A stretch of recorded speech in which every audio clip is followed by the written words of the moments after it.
It's time for Inside the Patch with your Las Vegas Raiders. Here's Gnarley Charley. Welcome to Inside the Patch. We are ESPN Fresno. On the show today, we have Sam Williams, former Fresno State Bulldog and Oakland Raider from 2003 to 2011. And, of course, Gabe Camarillo is here today. And, Gabe, you are the host of ESPN's, I call you that. I think it's the best show. I mean, honestly, I watch your show and listen to your show more than I do anything else. And it's one of my favorite, Home Field Advantage. And also, you're a Raider fan for the reals. This isn't like you're just on the show. You're a true black and silver Raider fan. I sure am. I'm wearing my Aiden O'Connell jersey, my number 4. And don't look at the back of my jersey. Don't look at the back of it. I promise you it's Aiden O'Connell. Did you see the video of Derek Carr and Aiden O'Connell? They were at a volleyball game in Vegas, of all things, and they are the exact same size. And I didn't think that. They're hugging each other. Derek Carr is nothing but a class act, sitting there talking to Aiden O'Connell. I think they're kind of the same quarterback. Just one was allowed to play for about 8 more years than the other. Average, that comes to mind. I would say mediocre is another word that comes to mind. I would say Jason Campbell-esque is another word that comes to mind to describe those two quarterbacks. I can't even argue with that.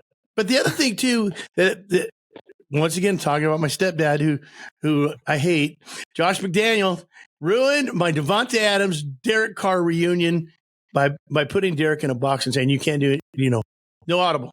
Okay, but here's the thing, right? Like, there's some quarterbacks that can jump out of the box because of talent. Derek Carr could have had a better arm, been more accurate, done all these different things, but he still threw interceptions.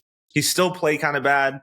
If you had, let's say, Patrick Mahomes or Josh Allen, I don't care who your coach is, you're going to win games. So if the Raiders drafted, we'll talk about that, but if the Raiders get a big-time quarterback, doesn't matter who's coaching, you're going to win. Right. No, I agree. And I had a feeling too. Mahomes I wanted to make a bet, but they didn't have it. Mahomes is going to invent a new kind of pass or a shuffle or something to win the game. And then, of course, that's what he does. Uh-huh. He's also been getting a lot of crap about the fact that he's got a dad bod. Have you seen him with his shirt off? I don't look at any quarterback with their shirt off on my own will. Now, if it's like on Twitter or if it's on Instagram and it just has to be surprised, yeah, sure, I'll see it. I didn't go looking for it. It just hit me. It's like, whoa, man, he's talking with his shirt off and he didn't hit the gym. But how many Super Bowls has he won now? I mean, think about all the drinks he's had, all the Super Bowl beers and champagne. Oh, yeah. It adds up to that belly. The thing is, though, as a quarterback, how in shape do you have to be? You just have to take a few steps, look around. Your arm has to be strong. Now, Mahomes runs a little bit, but your average quarterback just needs enough. He's a shortstop. He's turning 2 all the time. He's quick. He's got it under control. He's cocky.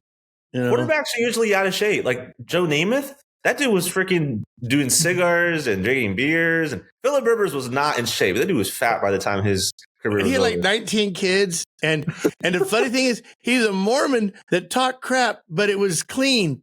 Hey, shucky darns you. But he talked crap the whole game.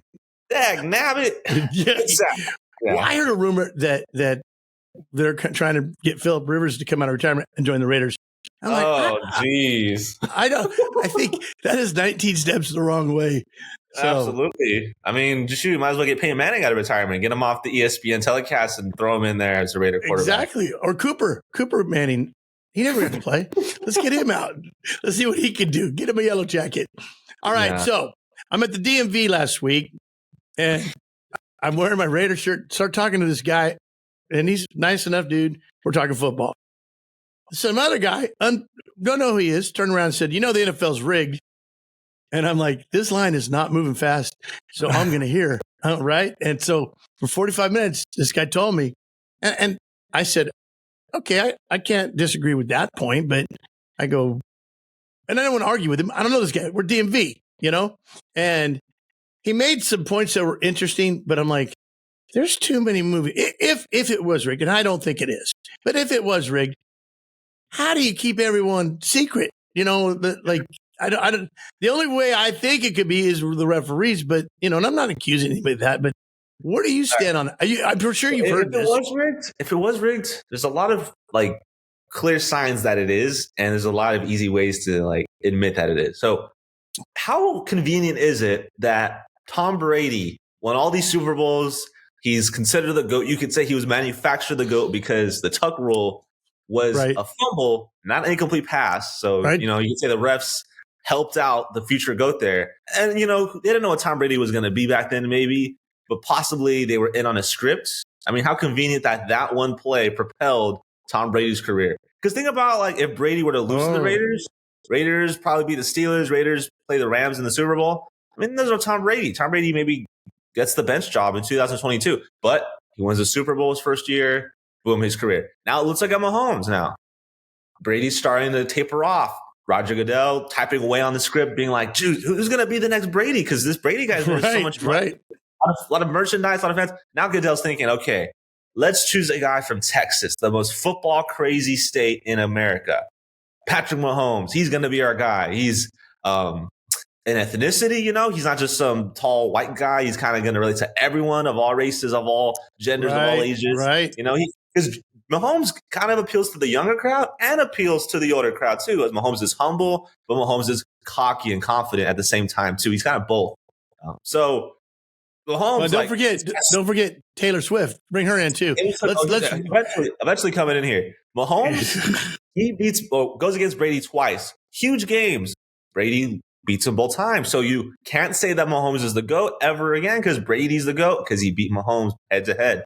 Super Bowl and conference championship. But then Mahomes, after losing to Brady, wins 2 more Super Bowls. And now he has 3. So it's it was negotiated.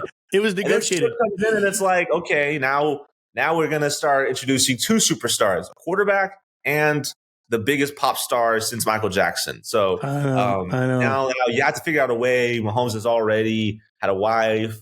Okay, let's choose Mahomes' best friend and the second best player on the Chiefs, who, is a very exuberant personality. That makes sense. So that is, how believable is that, honestly? Because that's honestly, if you believe what I said, you believe the NFL's rigged. It feels, I mean, the one thing the NFL wants is parity. They want teams at 8 wins because that keeps people still watching. Once your team's out, then the fans are gone. And so think about it. Raiders had a chance up until the very end to almost make enough to where you're like, I better watch it just in case. There was only one game, the Denver game at the end, that didn't matter, but yet we won and we played hard. So and you could say it's rigged to make Raider fans believe. I mean, this was a season I thought was lost when they lost Derek Carr. Honestly, because I thought, okay, then there's no time to get a good quarterback. I mean, they got Garoppolo, but Garoppolo. But the fact is, maybe it's rigged because they wanted Raider fans to think they were going to make the playoffs until week 17.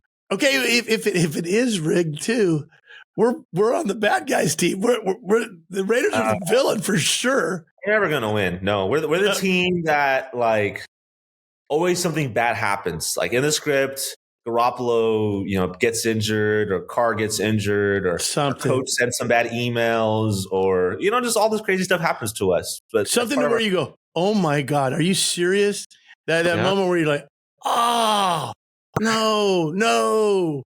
Yeah. And you know what I'm wondering? Why the Chiefs? Why would the scriptwriters pick the Chiefs? Kansas City, borderline racist chants at their games. Yeah. It's just what the heck? Maybe they're trying to get the Indian casinos involved. I don't know.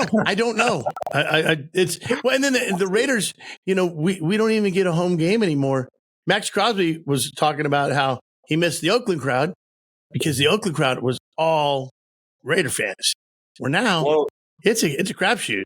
Literally. You can see more of that. I mean, Jacksonville's not going to stay in Jacksonville for long. I can see Jacksonville moving to what's a big market that doesn't have a team right now?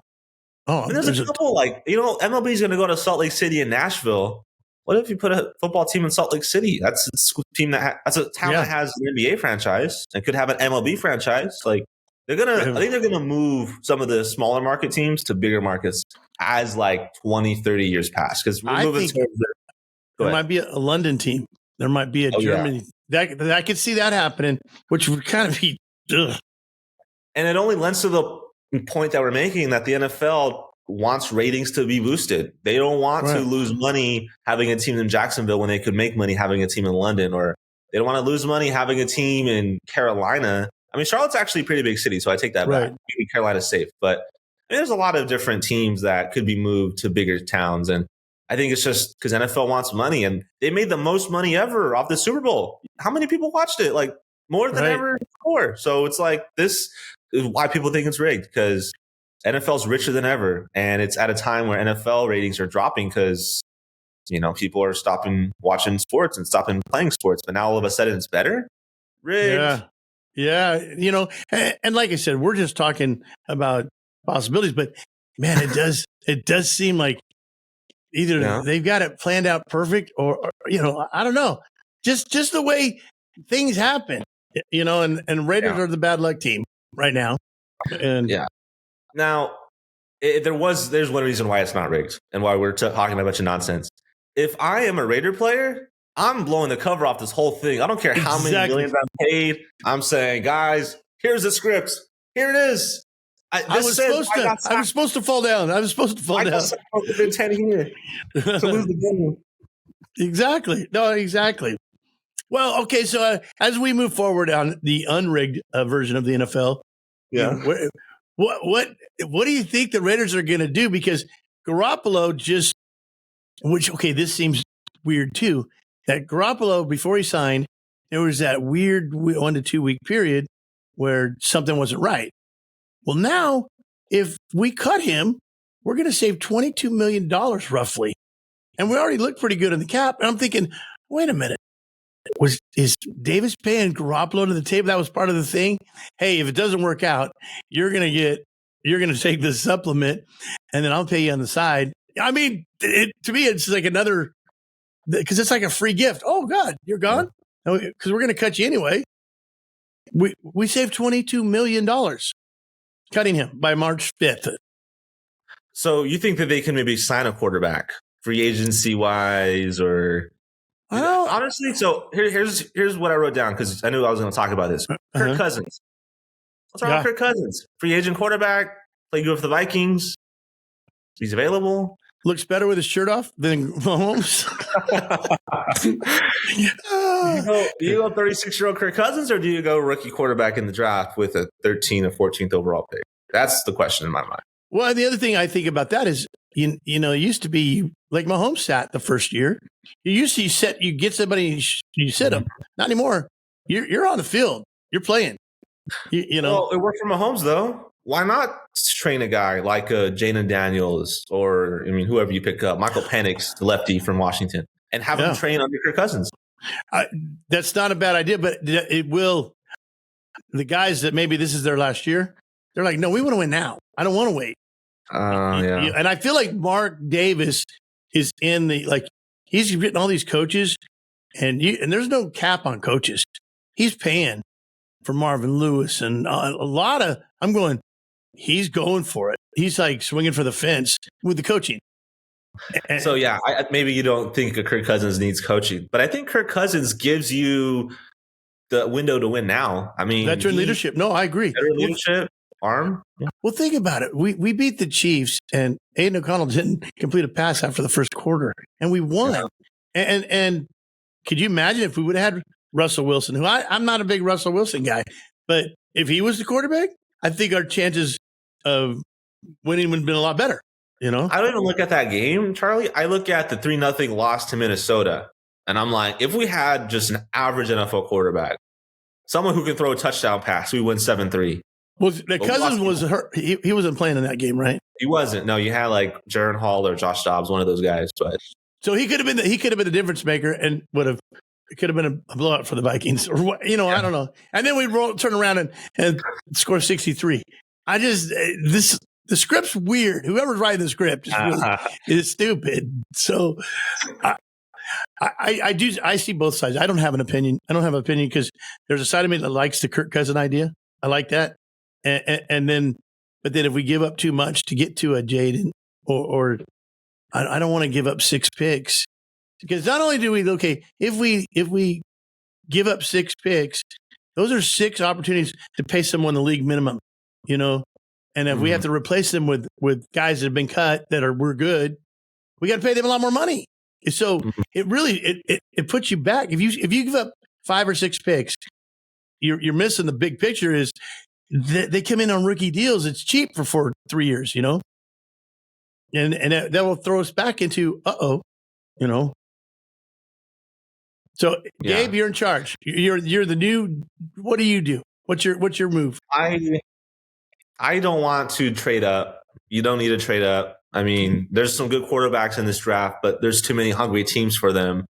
Like Washington's going to take one of the 2 top quarterbacks for sure. And I'm interested to see what Chicago does, because if they do move off of Fields, maybe the Raiders ask for Fields. Just ask, like, temperature-wise, what are you looking for from this quarterback that, I mean, wasn't Fields like a top 5 pick a few years ago? I feel like they still believe there's some talent the Raiders do in Fields. So, well, he just dropped all his social media. He unfriended the Bears. So my number 1 choice would be get Fields. Try and get Fields, because the Bears with the number 1 overall pick would love to take Caleb or Drake, and it would be easier for them if they got rid of Fields. I think they would rather have the rookie quarterback, whoever it is, than Fields. So Fields is my number 1 choice. I like it. Cousins is number 2, because after that, I mean, do you trust one of the second-tier rookie quarterbacks? So after Caleb and Drake May, there's what? Jalen Daniels and Michael Penix. And then Bo, I see Bo. I don't know about Bo from Oregon.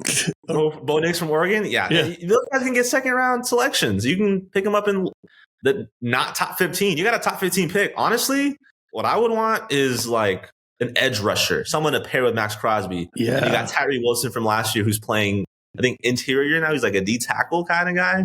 So you get like 3 stars on your pass rush. That's what I noticed in the Super Bowl. Like Brock Purdy had no time at times. He was getting blitzed, and the defensive line for the Chiefs was so good.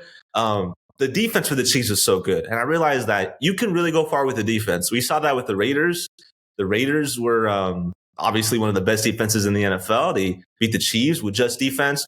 Bolster your defense with a top 15 pick. Don't waste it on a quarterback that you could either get through a Justin Fields trade or sign through a Kirk Cousins free agency. One of those horrible Raider YouTube things, which it's fake and it's a fake voice, and I still watch the stupid thing. It'd be like, you're not going to believe this. Khalil Mack's coming back to the Raiders. I'm like, of course I have to watch it. And it's not true, and it doesn't even say anything. And I'm like, this is crap.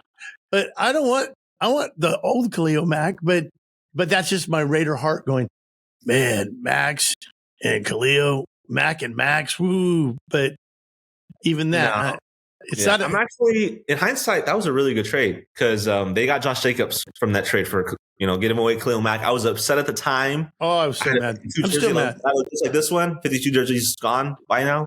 Yeah. But Josh Jacobs came out of it. And I think Jacobs' time has come up. I mean, you might not want to sign this guy, because you can already tell there's tread on the tires. And Zamir White, dude's coming up fast. He balled out in that Kansas City game. I kind of think the coach, everyone likes Jacobs. They like him. But, the coach, Antonio Pierce, said, they asked him, who's the one player you wouldn't let date your daughter? And he goes, Josh Jacobs, right off the bat, just boom. I'm like, but that tells me they're kind of friends are goofing around, but this is not a friend decision, No, it's not. It's a you look old decision. It's you're like the next Ezekiel Elliott decision. The Cowboys moved off of Zeke after a certain number of years, because they're like, you're getting old. We're not going to want to pay you. And the Raiders are not going to want to pay Jacobs. Didn't they give him like a franchise tag to make him happy? Yeah, but nothing's been decided yet, I think they'll decide not to keep Jacobs. I mean, do you want to spend that much money on a guy who, what's this going to be now? His 5th or 6th year as a running back? If Garoppolo didn't give us $22 million, I would say no way. But now I'm thinking, well, maybe they give it. I kind of feel like they're pushing to, let's do this. Let's and it might be the wrong decision. I feel like they feel, and I want to feel that we're going to ride this Antonio Pierce momentum, to the Super Bowl. I agree, but I'm just saying, like, Jacobs is probably not even the best running back in that room, right? Come August, because he's getting old. I agree with you. Think about like Le'Veon Bell. Le'Veon Bell was awesome, and then he got old. And Zeke was awesome, but then he got old. And Derrick Henry is going to have the same thing happen to him. I'm calling it right now. Derrick Henry, whichever new team he gets, is a sucker because Derrick Henry is not going to be the same Derrick Henry this year. But I just don't like that big old hair thing in the back. It grosses me out. I want to grab it. You know. Yeah. Well, there's a lot of things that we just don't know. So it's fun to talk about it. But I think we have established that the NFL is not rigged, and we don't think it is. And no, I feel like Damar Hamlin would have blown the top off this thing if it was rigged. That's true. That's true. Hey, I'm thinking for Halloween this year, I'm going to dress as the blue tent, from the sideline. Just walk around and whoop. I'm going to dress as Kyle Shanahan, and I'm going to say, pass. That'll work too. Yeah. All right. So, Gabe Camarillo, I appreciate you coming on the show. We are ESPN Fresno. I don't know if you got the memo. I did. We're not saying 1430 as much. We're saying ESPN Fresno. All right. Awesome. And we're still your Valley local sports leader too. As long as they know where to find us. That's right. And it is 1430 then, right? Let's go there. That's a good place to find it. And then we are inside the patch. Gabe Camarillo, thank you so much, man. And we'll see you next time. Go Raiders. Right. Yeah, go Raiders. Go Aiden O'Connell. Woo! We'll be back with more Inside the Patch on 1430 ESPN, your official home of the Las Vegas Raiders.